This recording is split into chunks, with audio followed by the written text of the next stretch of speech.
Greetings adventurers, here's another tutorial on how to use my Daggerheart FoundryVTT world. Today we're going to be leveling up Cat. Cat has survived her first few adventures outside the clan home and has made it to level 2. First thing you want to do is go in and we'll click edit. We'll go down to the advances. Let's choose 2 advances. From the very bottom are your advancements. So at level 2, she's going to get an additional experience and increase her proficiency by 1. Then let's choose 2 of these actual advances. For unmarked traits, I'm going to choose 1 just to show that one because it's not as intuitive. The rest of these, they're just going to be straight up advances in the back end. And let's increase her minor damage threshold by 1. Done. To increase the advances, first I'm going to mark them. What I've been doing is I've been choosing them here and just putting an asterisk in there. Simple. So go into attributes. You can use the freeform sheet trait adjuster to adjust some of these. So I'm going to do that for, I know that her severe threshold is going to go up and her proficiency is going to go up and her level is going to go up. We can see that happen live right there. Level, proficiency, should be 2 right now. She got an armor of 7 because she's Ridgeborn. This automatically increases by 1. And she got the 2 extra severe threshold from just the level up itself. And then because we're increasing the minor threshold, I'm just going to change THRMI to 2. Simple as that. Now there's actually the possibility of somebody doing no damage to her, and also means that her armors could go a little bit further.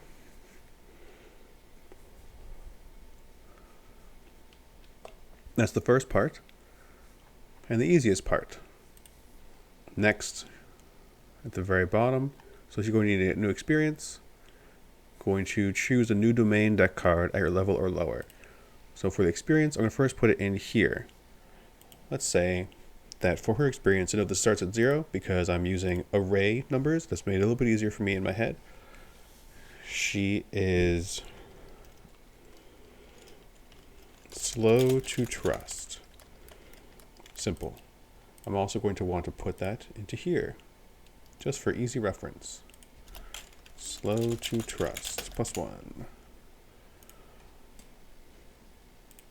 I made this all for level 1. Maybe you're going to need to make your own level 2 options. Maybe it's going to be items, maybe it's going to be domains. Most of all, I think people are going to be getting new domains, and eventually around like level 5 and things like that, people are going to need new class and subclass features. Maybe they're multi-classing, they can just drag it over, but most of the time, you're going to need a new domain. So let's look at the options. Go to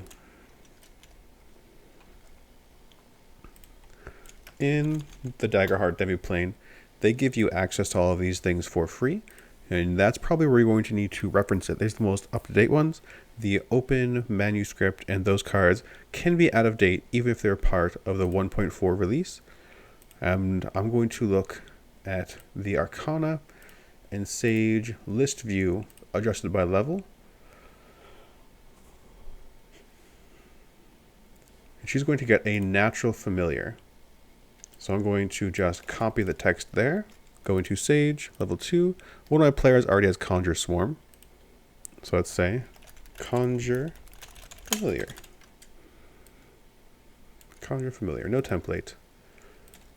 Paste. Put in the icon. These are the easy parts. The hardest part is going to be deciding how the macro is going to work. I'm going to hope to summon a small nature spirit or forest critter to your side until your next short rest. That means I'm going to need to make a forest critter. Go in here, make a new, I'll make it an adversary, maybe it can get targeted, and we're going to call this the Conjured Familiar.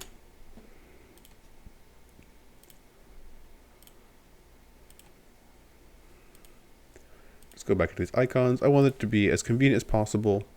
I'm going to make it a magical creature because it can be a nature spirit. There we go. It's probably what I used for the goblins, but it's okay. Because it's so natural, I'm going to give it this. This is just going to be the default. You can use whatever you'd like. There we go. It was kind of like just a green nature spirit. There's the Conjured Familiar. What we're going to do is go to my gamemaster macros. I have the summon action token macro. I'm going to copy this and put it in to the Conjure Familiar item macro. Here's the name of what you're going to put, Conjured Familiar.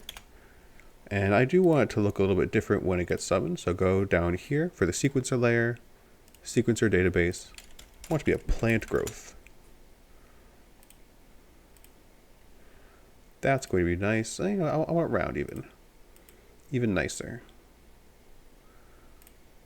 Put that onto this effect. And that's the core of it actually summoning the creature, but I also needed to put it into the chat. I'm also going to go in. It says I do an additional 1d6 damage. I'm going to do open bracket twice, /r space, and then close bracket here. You can use these swiggle brackets. I forget what they're called, but you know what I'm talking about. And you can disguise what it actually says, so it does whatever this inline roll is afterwards, but we don't need that. You only do a spellcast roll when you're doing actions with it, and you can do that off your character sheet. Save it. Going to reference another macro. This is the big thing. You're going to want to reference my other macros and see what they have. So item macro, item ID, item text macro. I'm going to catch these, paste them. I know I want to copy this item ID instead. Paste. Save that. Be careful when you click on the item macros because it only has open your most recent one at a time. Then scroll down. Item text macro right here. This is the one that actually calls it. And I'm going to put it here. It doesn't actually matter where it is in the chat, as long as it makes sense. Save the macro, close it. And now let's put that onto cat. Make sure you are in select token. First we'll put it into the description. Here, scroll to the side, enter, and once you get to level 2, Conjure Familiar, save. And then items, Conjure Familiar. Now cat has the ability to conjure her familiar. Just click it here, and then there it is in the chat. See, it's going to animate it. And then, because I'm the game master, of course I can control it. But if your players have it, make sure you go to right click, configure ownership. Just make everybody the owner. It can be the easiest way to do it. And then they can move the Conjured Familiar around. Cute little guy. And this is just the next short rest. Use the spell again or it takes damage. We'll have the Conjured Familiar. Similar vibe for all of these. And so one reason why I made these modular macros was so that for the higher level weapons, you can just use the weapon animations to macros. That's going to have the entire animation and the rule embedded in it. You only need to add that text portion for your higher level weapons. So for instance, let's say, I know this isn't what they're really called, but I'm not going to call them Cenodar's hand runes. Just copy here, item macro, change the item ID so that it references the right one. That's the only thing you need to change. Everything else in here, let's say D10 plus 4, save, and then D10 plus 4. That's done. Let's give cat so that she finds Cenodar's hand runes. And she needs to put her summoned familiar out of its misery. So she can use Cenodar's hand runes. And this is the newest role, newest animation. Nothing special about it. She's going to use the Friend of the Wild. Spend a hope. Spend a hope right there. To add Friend of the Wild to it, so hopefully she can hit it. And then roll. See here it says Cenodar's hand runes.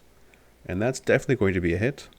With fear, so the game master would increase the fear options. My fear is already full from my previous session. And then roll the damage. Her proficiency is 2, and that's it. That is the quick how to level up your character how to make your own cards, your domains, things like that. Basically, base it off of the other ones I have in here. That's be your best advice. If it doesn't work out, some of them are more advanced, especially these codex ones. Let's look at Book of Ava. This has got a lot going on. Just take your time, read it one line at a time. Dialogue options. These are the names of the spells within it. Animations options. I have a comment telling you what they mean. And then effect files. These are arrays, so it refers to them. They're indexed according to which button you press. And these different arrays are going to work in that way. Then the rest of this macro is how I'm having if choose knowledge or presence. Another change I made from version 1.3 to 1.4 was I tried to make these as individual as possible, referring to previous things. This modularity is going to make it a lot easier, but I couldn't find a way for multiple action ones to have the two like that. And so anytime you've got a domain card that has the possibility of using different spellcasting traits, this is just from this const roller macro all the way down. That's the macro you need to use, or at least put into the item macro to get that to happen. That's the very brief advice I have for that. I know it can be a lot to look at the codes, but I think actual leveling up is not that difficult. If you find that you need help with leveling things up, remember you can go to the character's attributes and manually update them. That might be what you have to do specifically for the experiences. I caution you that if you use the experience background and connection modifier, that's going to reset it. So if these are blank, they're going to make it blank on that character sheet as well. Just watch out for that. Besides, I want you to have happy gaming in your future. Thanks for watching.